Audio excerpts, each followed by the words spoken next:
శ్రీమాత్రే నమః. సద్గురు జ్యోతిషాలయం 2025 మే నెల రాశి ఫలితాలని మనం తెలుసుకోబోతున్నాం. మా ఛానల్ ద్వారా చూస్తున్నటువంటి ప్రేక్షక మిత్రులందరికీ కూడా శుభాభివందనాలు.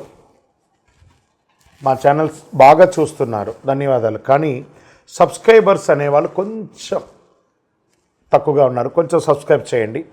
ఈ పక్కనున్న బెల్ బటన్ కానీ మీరు కొట్టేస్తారనుకోండి, మా ఛానల్లో ఉన్నటువంటి అన్ని కార్యక్రమాలు కూడా మీకు వస్తూ ఉంటుంది, మీరు చూడొచ్చు. మీకు ఉపయోగపడే విషయాలు చెప్పడం జరుగుతుంది. కమింగ్ టు జాతకం.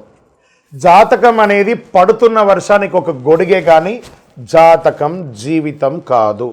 మేము చెప్పే ఈ రాశి ఫలితాలు గోచార గ్రహస్థితులను దృష్టిలో పెట్టుకొని చెప్తున్నాం.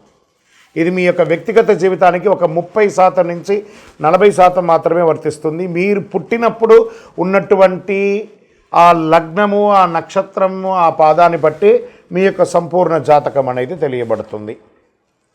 ఇంకా జాతకం అంటే ప్రతి ఒక్కరికి కూడా నాకు ఉద్యోగం ఎలా ఉంటుంది, నాకు వ్యాపారం ఎలా ఉంటుంది, నాకు ఆరోగ్యం ఎలా ఉంటుంది, దాంపత్య జీవితం ఎలా ఉంటుంది, సంతానం ఉంటుందా, ఉద్యోగం వస్తుందా, వ్యాపారం బాగుంటుంది, ఇవే ఏదో టెన్షన్స్తోనే ప్రతి ఒక్కళ్ళం కూడా జీవిస్తున్నాం.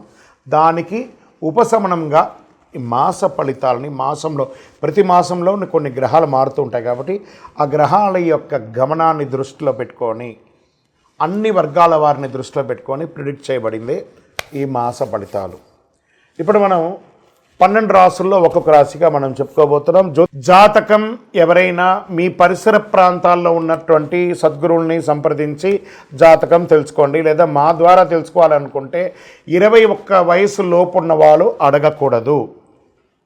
ఎందుకంటే మీరు విద్య చదువుకుంటున్నటువంటి వారు కాబట్టి మీరు ఖచ్చితంగా మీ యొక్క వ్యక్తిగతమైనటువంటి జీవితంలో 21 సంవత్సరాల వరకు జాతకం అడగకండి.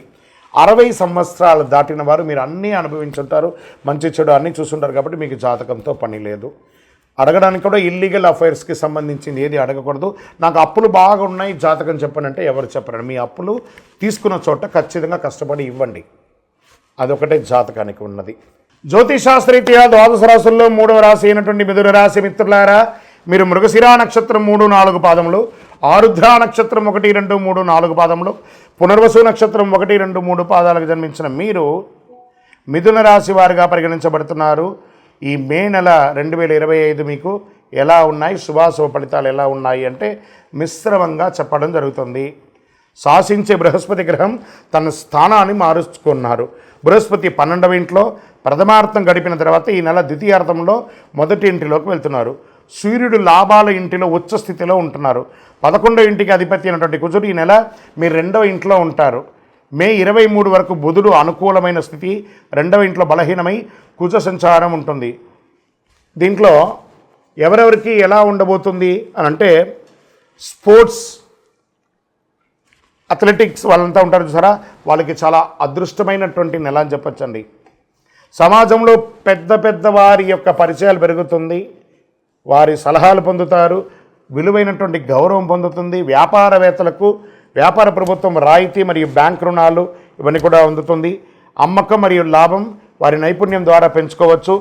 ఉద్యోగుల నుండి మంచి ఉద్యోగుల నుండి మంచి సహకారం లభిస్తుంది.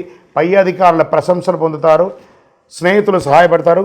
కుటుంబ అవసరాలు నెరవేరుతాయి. బంగారము మరియు విలువైనటువంటి వస్తువులు, ఎలక్ట్రానిక్ గూడ్స్ కూడా కొనే అవకాశాలు ఉన్నాయి. మాస ద్వితీయంలో ఇవన్నీ కూడా మిశ్రమంగా మారుతుంది. కుటుంబంలో చిన్న సమస్యలు, భార్యాభర్తల మధ్య సఖ్యత లోపం, గృహ మరియు భూమి సంబంధిత ప్రయత్నాలు నెల ప్రారంభంలో అనుకూలంగా ఉంటాయి. మాస ద్వితీయంలో కాస్త ఇబ్బంది అవుతుంది. ఆధ్యాత్మిక క్షేత్రాలకు వెళ్ళే అవకాశాలు కనబడుతున్నాయి. అన్ఎక్స్పెక్టెడ్ ఆర్థిక అద్భుతాలు జరిగే అవకాశాలు ఉన్నాయి. కోర్టు కేసుల్లో ప్రథమార్థంలో అనుకూలంగా ఉంది, ద్వితీయార్థంలో పోస్ట్పోన్ అయ్యే అవకాశాలు ఉన్నాయి. ప్రభుత్వ పనులు, పర్మిషన్స్ చాలా అనుకూలంగా ఉంటుంది. సోదరులతో సహాయం వచ్చే అవకాశాలు ఉన్నాయి. పోటీ పరీక్షలకు హాజరయ్యే విద్యార్థులు మరింత కష్టపడాలి. మే నెల మొదటి అర్ధభాగంలో ప్రభుత్వ ఉద్యోగం కోసం చదువుతున్నా లేదా పరీక్షలకు హాజరవుతున్న వ్యక్తులకు మెరుగైన ఫలితాలు పొందే అవకాశాలు మెండుగా ఉన్నాయి. ఆహారపు అలవాట్లు మార్చుకోండి. ఆరోగ్యం చాలా ముఖ్యం. షేర్ మార్కెట్ మిశ్రమం, వ్యవసాయదారులకి చాలా బాగుంది. మీడియా రంగం వారికి, టీవీ, ఎలక్ట్రానిక్స్, ప్రింటింగ్ అన్ని వారికి ఇది చాలా బాగుంది. సాఫ్ట్వేర్ రంగం వారికి చాలా చాలా బాగుందని కూడా చెప్పచ్చు. వివాహం కాని వారికి మంచి రాజకుమారుడు, మంచి రాణి రాబోతుంది, మీకు సిద్ధంగా ఉండండి. నూతన ఉద్యోగ ప్రయత్నం అనుకూలంగా ఉంటుంది. రాజకీయ నాయకులకి ఇది బాగుందని కూడా చెప్పచ్చు. ఈ నెల మీకు లక్కీ డేస్ అని తీసుకుంటే మే 2, 5, 8, 12, 14వ తారీఖులు చాలా బాగుంటుంది. అదృష్ట సంఖ్యలు 3 మరియు 6 అని చెప్పచ్చు. చంద్రాష్టమం 18/5/2025 12 గంటల 4 నిమిషాల ఉదయం నుండి 20/5/2025 7 గంటల 35 నిమిషాల ఉదయం వరకు ఉంటుంది. ఈ 2.5 రోజులు చాలా జాగ్రత్తగా ఉండాలి. పరిహారం: శనివారం శనీశ్వర భగవానుడికి నువ్వుల నూనెతో దీపం వెలిగించండి. సూర్య భగవానుని ఆదిత్య హృదయంతో పారాయణించండి. ఆరోగ్యం బాగుంటుంది. చలివేంద్రాలు ఏర్పాటు చేయండి. పేదవాళ్ళకి గొడుగు ఇవ్వండి. అతి శక్తివంతమైనటువంటి ఈ కరుంగాలి మాలను ధరించండి. ఈ కరుంగాలి మాల ధరించడం వల్ల ఆరోగ్యంగా ఉంటారు, ఐశ్వర్యంగా ఉంటారు, జనవశీకరణ అవుతుంది, నెగిటివ్ వైబ్స్ అంతా పోతుంది, ఆధ్యాత్మికమైనటువంటి అనుకూలత పొందుతారు. ఇంకను మీ వయస్సు ఎంత ఉందో అన్ని సంఖ్యతో కూడినటువంటి దీపాలు మీ ఇష్టదైవ దేవాలయంలో వెలిగించండి. మీ కులదైవ ప్రార్థన చేయండి.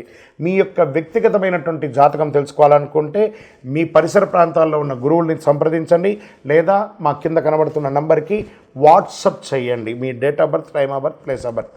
విజయోస్తు. అక్షయ తృతీయ అందరికీ ఉన్నటువంటిది. అక్షయ తృతీయ శుభ సమయం, పూజ ఇవన్నీ కూడా తెలుసుకుంటాం.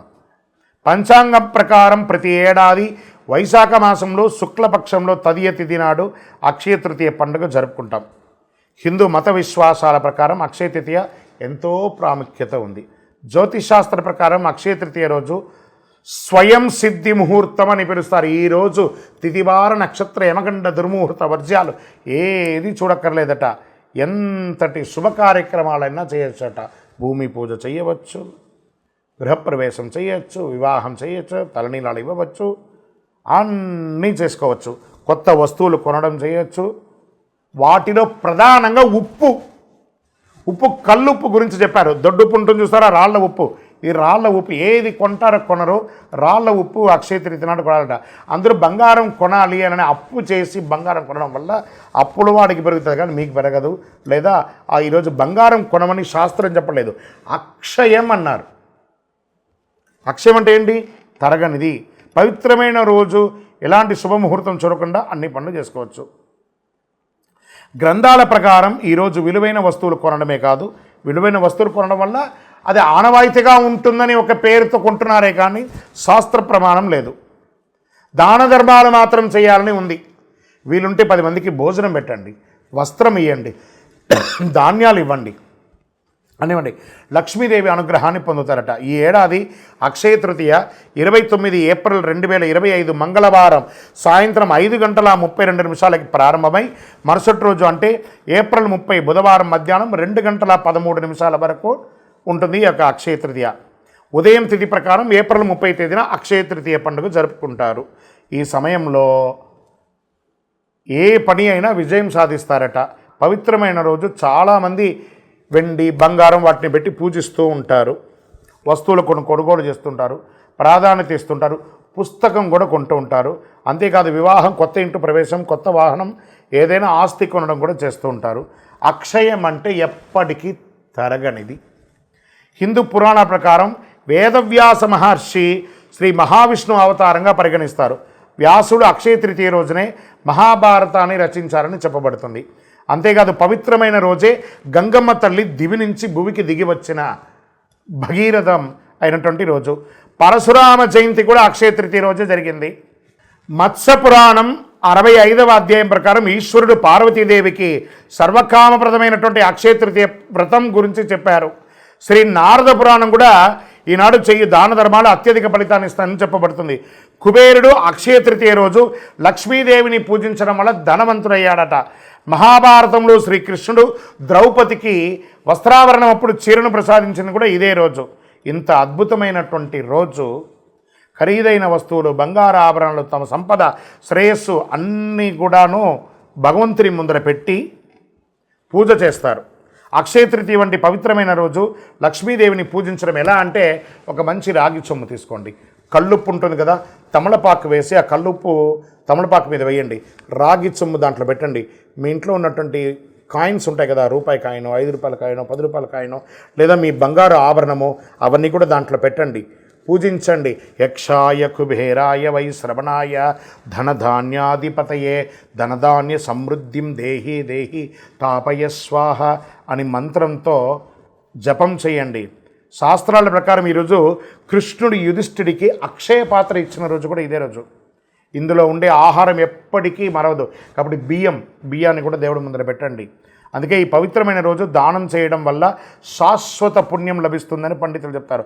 అక్షయ తృతీయ రోజు ఒకవైపు కొబ్బరికాయ, దక్షిణావృత శంఖం అంటారు చూసారా, చెవిలో పెట్టుకుంటే ఓంకార నాదం వస్తుంది చూసారా, దక్షిణావృత శంఖం, శివలింగం, కళ్ళుప్పు, దొడ్డుప్పు అంటారు చూసారా, ఖచ్చితంగా ఆ రోజు 1 కిలోంబావు కొనండి.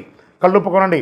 కొన్ని చోట దొరకదు, వెతకండి, తీసుకొచ్చి కొనండి. ఆ రోజు ఇంటికి తీసుకురావడాన్ని గట్టిగా చెయ్యండి. దాని పూజ ఎలా చేయొచ్చు? అక్షయ తృతీయ రోజు తెల్లవారుజామున అంటే సూర్యోదయానికి ముందు లేచి గడప కడిగి పసుపు ఆరం రాసి స్నానాధికాలు చేసి ఉతికిన బట్టలు ధరించి పసుపు రంగు వస్త్రాలు ధరించండి. మంచి ఫలితాలు పొందారు. పూజ చేసే చోట ఒక వస్త్రం ఏర్పాటు చేయండి.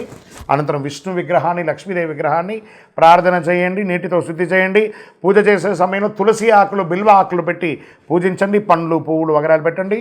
మంచి ఆహారం అనండి. తీపి పంటలంతా పేదవాళ్ళకి, ఆఖరికి మీ ఇంట్లో పని చేసే వాళ్ళు ఉంటారు కదా, వాళ్ళకి ఇవ్వండి.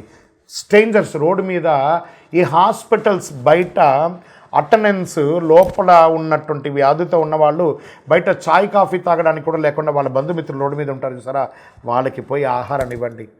ఆనందపడతారు. ఆ లోపల ఉన్న వైద్యం చేసుకునే వాళ్ళు కూడా ఆరోగ్యం అవుతారు. ఇదే అక్షయ తృతీయ రోజు చేయవలసిన పనులు. దాన ధర్మాదులు ఎక్కువ చేయండి. పూజ ముగిసిన అనంతరం మహావిష్ణు స్వరూపంగా, లక్ష్మీదేవి స్వరూపంగా కొంతమందిని ప్రార్థన చేసి వాళ్ళకి దానం ఇవ్వండి. అక్షయం మీరు ఎంత దానం చేస్తారో, ఎందుకు మనం పూజ చేసిన తర్వాత కృష్ణార్పణం అంటారు. ఖర్చు మీదే, డబ్బు మీదే. కృష్ణుడికి ఎంత ఎందుకు అర్పణం ఇస్తున్నారు? కృష్ణార్పణం అనగానే అది తిరిగి మీ దగ్గరికి వస్తుంది. అందుకే అక్షయం అని అన్నారు. ఉప్పు అక్షయ తృతీయ రోజు ఎందుకు కొనాలో, అక్షయ తృతీయ రోజు ఉప్పు కొని దానం చేయడం వల్ల జీవితంలో అన్ని కష్టాలు తొలగుతాయి. దరిద్రం తీరుతుంది. నవగ్రహ దోషం తొలగుతుంది. అలాగే అన్ని సమస్యల నుంచి ఉపశమనం పొందుతారు. భార్యాభర్తల మధ్య సఖ్యత లోపం అది తొలగుతుంది. అక్షయ తృతీయ రోజు ఉప్పు దానం చేయడం వల్ల పూర్వీకుల ఆశీస్సులు పొందుతారు. అక్షయ తృతీయ రోజు ఉప్పు కొనడం వల్ల సాధారణ రాతి బాగా తెల్లగా ఉన్నటువంటిది అక్షయ తృతీయ రోజు రాతి ఉప్పు కొనడం వల్ల లక్ష్మీదేవి ప్రసన్నమవుతుంది. చూడండి, మంట అంతా చేస్తామండి, ఒక చుక్క అందులో ఉప్పు లేకపోతే ఎలా ఉంటుంది? అద్భుతమైన వంటే కదా, అదే లక్ష్మీదేవి. లక్ష్మీదేవి మోతాదుకి మించకూడదు, మోతాదు తగ్గకూడదు. అందుకే లక్ష్మీదేవి అందులో కూర్చున్నది. అక్షయ తృతీయ రోజు కొన్న ఉప్పును ఇంటిలో నీళ్ళలో ఒక చుక్క వేసి ఇల్లంతా తుడవండి. నెగిటివ్ వైబ్స్ పోతుంది. చిన్నపిల్లలు ఉన్న రూమ్లో ఒక గ్లాసులో పెట్టండి. మీ బాత్రూమ్స్లో కూడా ఒక గ్లాసులో పెట్టండి. మీరు సంపాదించే ప్రతి డబ్బుని ఒక మట్టి మూకుడులో ఉప్పు వేసి అందులో ఆ రోజు డబ్బుని అలా పెట్టి మరుసటి రోజు బీరువాలో పెట్టండి. చాలా నిలవ ఉంటుంది. ప్రయత్నం చేసి చూడండి. ఇలా ఎన్నో చెప్పుకుంటూ పోవచ్చు. అక్షయ తృతీయ రోజు, అక్షయ తృతీయ రోజు మీ మనసుకి ఏది నచ్చితే అలా చేయండి. ఆరోగ్యంగా ఉండండి, సంతోషంగా ఉండండి. పరోపకారార్థే ఇదం శరీరం అన్నట్టుగా ఇతరులకి సహాయం చేయడానికి ప్రయత్నం చేయండి. విజయోస్తు.